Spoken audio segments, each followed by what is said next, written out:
Az kenara geç.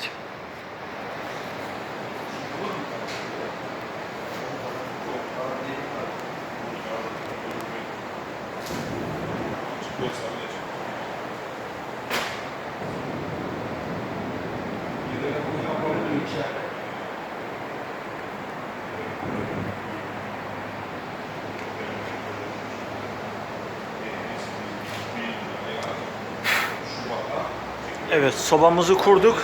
Camları taktık. Şu anda çok iyi yanıyor. Emeği geçenlere herkese teşekkür ederim. Bana kadar ulaştırdıklarından dolayı. Ayrıyetten tekrar teşekkür ediyorum.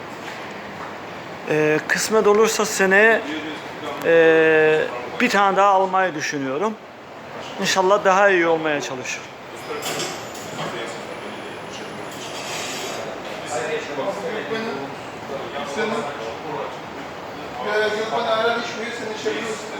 Boruları da uzatmalı olarak kurdum. Daha iyisi verebilmesi amacıyla gayet her şey güzel.